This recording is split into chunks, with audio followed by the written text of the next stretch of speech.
So hello everyone, I welcome you all to this session. और आज हम सभी बात करने वाले what makes India federal country के नेक्स्ट सेशन की। इसके पहले हमने जिन बिंदुओं पर चर्चा किया वो बिंदु कुछ इस प्रकार से हैं कि what makes India federal country के अंतर्गत हमने देखा कि इंडिया के कॉन्टेक्स्ट में कि इंडिया में कम 3 लेवल की गवर्नमेंट है, यानी कि फीचर्स ऑफ फेडरलिज्म के अकॉर्डिंग अगर किसी देश में 2 या 2 से अधिक लेवल की गवर्नमेंट है तो then we call it as it is a federal country. लेकिन इंडियन कॉन्स्टिट्यूशन के अकॉर्डिंग भारत के संविधान में किसी भी प्रकार से फेडरल शब्द का यूज नहीं, लेकिन उसकी जो फीचर्स हैं वो कहीं ना कहीं भारत के संवैधानिक ढांचे से बिल्कुल रूबरू मिलते जुलते हमको दिखते हैं। यानी कि हमने अब तक पढ़ा कि what makes India federal country के अंतर्गत भारत में जो है 2 लेवल की सरकार है, इसके बाद सबके अपने अपने ज्यूरिसडिक्शन है और उस ज्यूरिसडिक्शन में हमने देखा union list, state list, concurrent list और सेटरी सब्जेक्ट। और आज हम उसके अलग what makes India federal country की नेक्स्ट एस्पेक्ट को ही हम लोग जो है डिस्कस करने वाले हैं। जैसे कि हमने देखा यूनियन लिस्ट में क्या क्या बिंदु है जिसपे सिर्फ सेंट्रल गवर्नमेंट कानून बना सकती है। लेजिस्लेटिव जो 3-fold distribution of power sharing है या 3-fold डिस्ट्रीब्यूशन ऑफ जो है फेडरलिज्म है, उसमें हमने देखा यूनियन लिस्ट यानी जिन जिन मुद्दों पे सेंट्रल गवर्नमेंट कानून बनाती है। स्टेट लिस्ट देखा जिसपे कि स्टेट गवर्नमेंट कानून बनाती है, और साथ ही साथ हमने कॉन्करेंट लिस्ट देखा जिसमें कि दोनों मिल कानून बनाते हैं। और रेसेटरी सब्जेक्ट वो है जिसपे कि संविधान बनने के बाद जो समस्याएं जिसको टैकल करने के लिए इस पे कानून बनाने की आवश्यकता पड़ी तो उसको रखा गया रेसेटरी सब्जेक्ट में, और इस पे सिर्फ और सिर्फ सेंट्रल गवर्नमेंट कानून बना सकता है। इतना हम पढ़ चुके हैं। अगली उसी हेडिंग के अंतर्गत अगले पॉइंट को हम लोग डिस्कस करने वाले हैं जिसका नाम है होल्डिंग टुगेदर फेडरेशन। कि क्या भारत में किस टाइप का फेडरेशन है, कमिंग टुगेदर है या होल्डिंग टुगेदर है। लेकिन उसके पहले थोड़ा सा हम लोग एक रिकैप्चुलेट करते हैं कि अब तक जो हमने पढ़ा, अब तक जो हमने पूरे चैप्टर में पढ़ा वो किन किन बिंदुओं पर चर्चा किया। हमने सबसे पहले देखा कि फेडरलिज्म की डेफिनेशन क्या है। हमने डेफिनेशन देखा कि federalism is a system of government in which the power is divided between central authority and its various constituent units of the country. यानी जब पावर सेंट्रल अथॉरिटी और इसके तमाम जो कॉन्स्टिट्यूएंट यूनिट्स होते हैं, जो इसके घटक होते हैं, उन सबके बीच में डिवाइडेड होती है, शेयर्ड होती है, then we call it as it is a federal system. और फिर हम देखा कि फेडरल सिस्टम कितने प्रकार के होते हैं। हमने देखा इसके 2 रूट्स होते हैं, कमिंग टुगेदर, एक होल्डिंग टुगेदर। कमिंग टुगेदर में हमने देखा बेल्जियम को देखा, कमिंग टुगेदर हमने यूएसए को देखा और भी तमाम देशों को देखा। होल्डिंग टुगेदर में हमने इंडिया को देखा और भी तमाम देशों को देखा। इस प्रकार से हमने फेडरलिज्म के मीनिंग्स और उसके टाइप्स को देखा। फिर हमने फेडरलिज्म के फीचर्स को देखा। फीचर्स में हमने देखा कि टोटल हमने 7 फीचर्स हम रूबरू हुए, जिसमें कि पहला फीचर था हमारा कि किसी भी फेडरल कंट्री कहलाने के लिए कम से कम 2 लेवल्स ऑफ गवर्नमेंट होनी चाहिए। ठीक है। उसके बाद सभी लेवल्स ऑफ गवर्नमेंट के अपने अपने ज्यूरिसडिक्शन स्पेसिफाइड होने चाहिए। ठीक है। इसके बाद सुप्रीम कोर्ट या फिर हाईएस्ट कोर्ट जो है आपका एक्ट एज एन अंपायर करता है। सबके रेवेन्यू शेयर्ड, ये भी कौन कितना रेवेन्यू लेगा ये भी संविधान में स्पेसिफाइड है। इसके बाद कोई भी अगर डिस्प्यूट होता है किसी भी लेवल्स ऑफ गवर्नमेंट के बीच में तो उसमें सुप्रीम कोर्ट या highest court act as an umpire काम करती है। और ये तमाम चीजें हमने टोटल इस फीचर में 7 फीचर्स पढ़े। अब इस फीचर्स को पढ़ने के पश्चात हमने देखा कि इंडियन कॉन्टेक्स्ट में कि भारतीय अगर परिदृश्य से देखा जाए तो फेडरल सिस्टम को अगर देखा जाए इंडिया के कॉन्टेक्स्ट में तो वो सारी क्या क्या चीजें हैं। What makes India federal country, यानी कि वो कौन सी चीज है जो भारत को फेडरल कंट्री बनाती है। तो जो हमने फेडरल सिस्टम के फीचर्स को पढ़ा हुआ है उसी फीचर्स को कंपेयर कर देते हैं। तो सबसे पहला फीचर था कि 2 लेवल्स ऑफ गवर्नमेंट होनी चाहिए। अगर किसी देश में है तो उसको हम फेडरल कंट्री बोल सकते हैं। इंडिया के कॉन्टेक्स्ट में देखा जाए तो भारत में पहले सेंट्रल गवर्नमेंट एक लेवल में था और एक आपका स्टेट गवर्नमेंट था। बाद में हमने देखा कि कुछ समय के बाद आवश्यकता पड़ी एक 3rd टियर ऑफ गवर्नमेंट, जिसको हम लोग लोकल गवर्नमेंट बोल सकते हैं। यानी कि इस प्रकार से लेवलिंग को देखकर हम ये कह सकते हैं भारत में जो है 3 लेवल्स की 3-fold distribution of power sharing है। यानी 3 प्रकार की पावर शेयरिंग हुई है। 3 प्रकार का जो है गवर्नमेंट के लेवल्स हैं। एक सेंट्रल गवर्नमेंट जो कि केंद्र सरकार, जिसको हम लोग राष्ट्रीय स्तर की सरकार बोल सकते हैं। एक स्टेट गवर्नमेंट जो प्रोविंशियल लेवल पे हो। एक लोकल गवर्नमेंट जिसमें हम लोग जानते हैं पंचायती राज और म्यूनिसिपालिटी। पंचायती राज आपके गांव के यानी रूरल एरिया में और म्यूनिसिपालिटी आपके अर्बन एरिया में। इस प्रकार से भारत में लेवल्स ऑफ गवर्नमेंट डिस्ट्रीब्यूटेड है। यानी कि हम इसको देख के ये कह सकते हैं कि भारत में 3 लेवल की गवर्नमेंट है। इसके बाद दूसरा फीचर हमने पढ़ा था कि हर लेवल ऑफ गवर्नमेंट के अपने अपने ज्यूरिसडिक्शन होते हैं। तो हम देखते हैं कि जो लेजिस्लेटिव पावर है, एग्जाम्पल में देखा जाए भारत में, भारत के लेवल्स ऑफ जितने भी लेवल्स ऑफ गवर्नमेंट है उनके अगर ज्यूरिसडिक्शन को अगर हम देखें, एग्जाम्पलाइज करें, तो हम देखते हैं कि भारत में जितने भी लेवल्स ऑफ गवर्नमेंट है, चाहे वो सेंट्रल हो चाहे वो स्टेट हो, इनके भी अपने लेजिस्लेटिव पावर को एक लिस्ट के माध्यम से असेंबल कर दिया गया है कि कौन कितना जो है किसकी किन किन मुद्दों पे कौन कौन कानून बना सकता है। यानी कि इसमें बनाई गई 3 लिस्ट, एक बनाई गई यूनियन लिस्ट और एक आपकी बनाई गई स्टेट लिस्ट और एक आपकी बनाई गई कॉन्करेंट लिस्ट, और लास्ट में एक और लिस्ट की आवश्यकता पड़ी जिसको हम लोग बोलते हैं residuary subject. Residuary subject union list में वो सभी मुद्दे जिन पे केंद्र सरकार कानून बना सकती है, ओनली अकेले केंद्र सरकार कानून बनाती है, उसको हम रखे यूनियन लिस्ट में। जिन मुद्दों पे अकेले स्टेट गवर्नमेंट कानून बनाती है उसको हमने रखा स्टेट लिस्ट में, जैसे कि पुलिस ट्रेड, इरिगेशन, तमाम मुद्दों, इन सभी मुद्दों पे कानून कौन बना सकता है? State government. यूनियन लिस्ट पे जैसे कि फॉरेन अफेयर्स हो गए, करेंसी होगी और भी तमाम मुद्दे हैं, इन पे कानून कौन बना सकता है? सिर्फ और सिर्फ सेंट्रल गवर्नमेंट।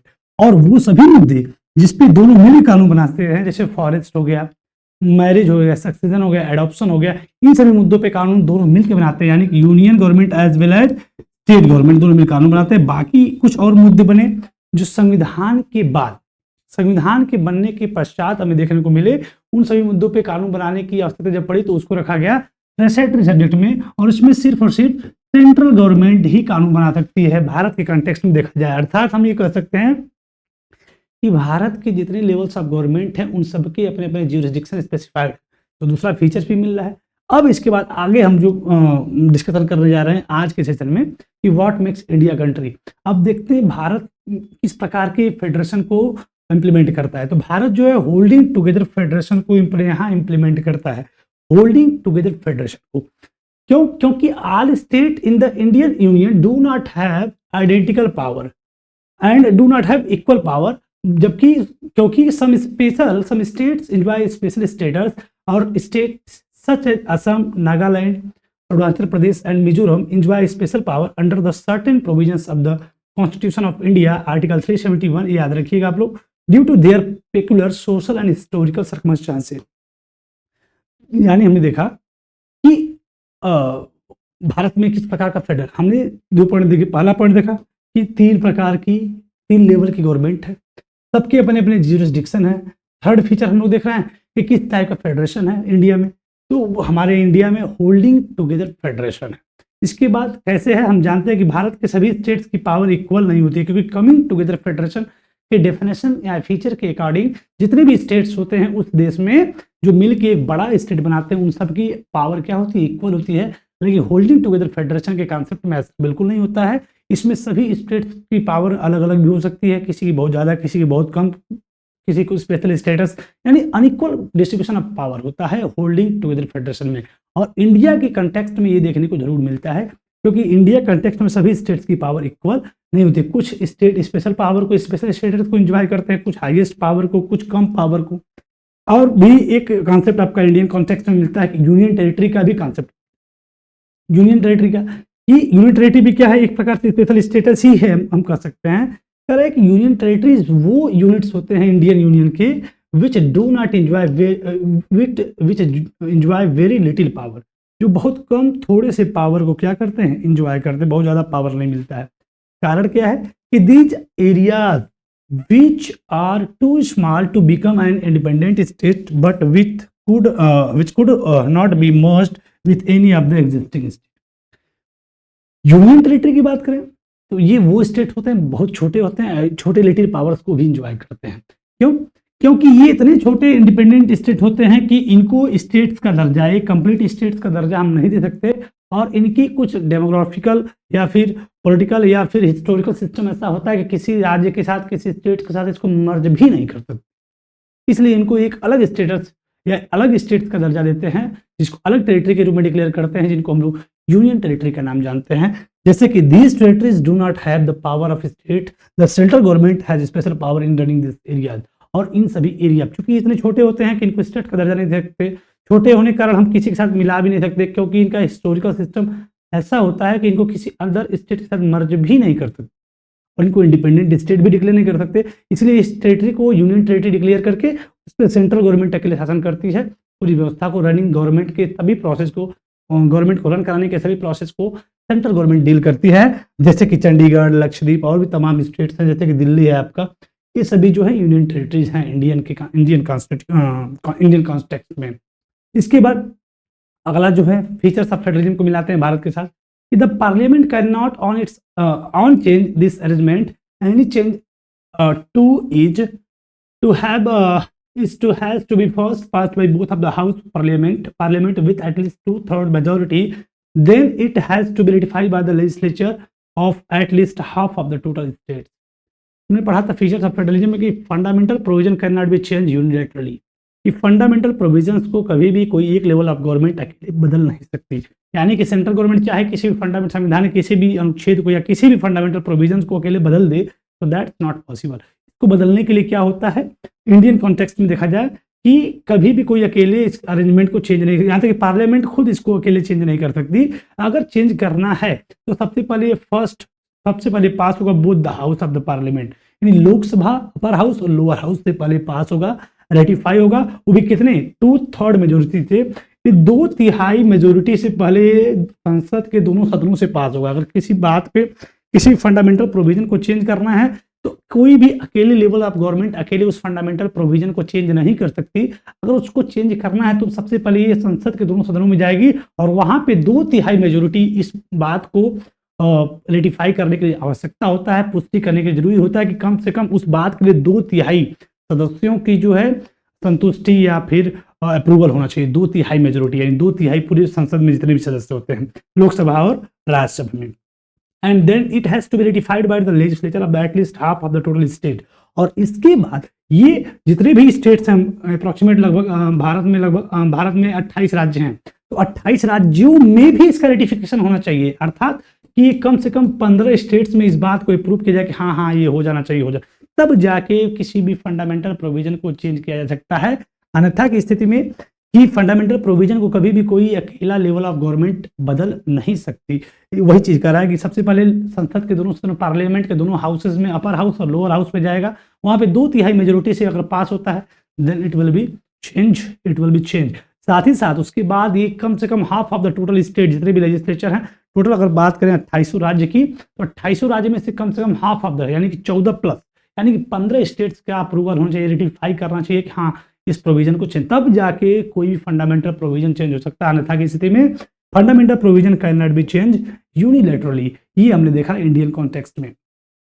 इसके बाद ये आपने देख लिया। और जुडिशरी की बात करें तो जुडिशरी जो है play an important role in the overseeing the implementation of constitutional provision and the procedure. और जितने भी प्रोविजंस होते हैं हम जानते हैं कि उसमें आपका भाई जुडिशरी काफी शानदार रोल अदा करती है, इन सभी चीजों को गवर्न रेगुलेट करती है, मॉनिटर करती है इंडियन कॉन्टेक्स्ट में, और इससे हम सभी लोग परिचित भी हैं। And the union and state government have the power to raise resource, अपने रिसोर्स को भी स्पेसिफाइड कर दिया गया संविधान में, कौन कितना टैक्स लगा, कौन किन किन बिंदु पे, यानी कौन सा टैक्स कलेक्शन, इसका कितना शेयर है, ये सारी चीज़ संविधान में बिल्कुल रेटिफाई कर दी गई है, स्पेसिफाइड कर दी है, जिससे कि कहीं से भी किसी गवर्नमेंट का रेवेन्यू जनरेशन में कोई भी समस्या नहीं होती है। हमने देखा कि कॉन्स्टिट्यूशन, अगली जो हमारी हेडिंग है हाउ इज फेडरलिज्म प्रैक्टिस, ये हमको अगले सेशन में पढ़ना, लेकिन फिलहाल हमने देखा what makes India federal country. जितने भी बिंदु थे हमने उस पर बारी बारी से डिस्कशन कर लिया है कि हमने किन किन मुद्दों की वजह से, किन किन बिंदुओं की वजह से हम बोल सकते हैं कि India is a federal country, India is a federal country. तो सबसे पहले हम देखा कि भारत में 3 लेवल की गवर्नमेंट है। भारत में इंडिया के कॉन्टेक्स्ट में देखा जाए तो भारत में 3 लेवल की गवर्नमेंट है, central government, state government and the last one is that local government. Central government, state government और लोकल गवर्नमेंट।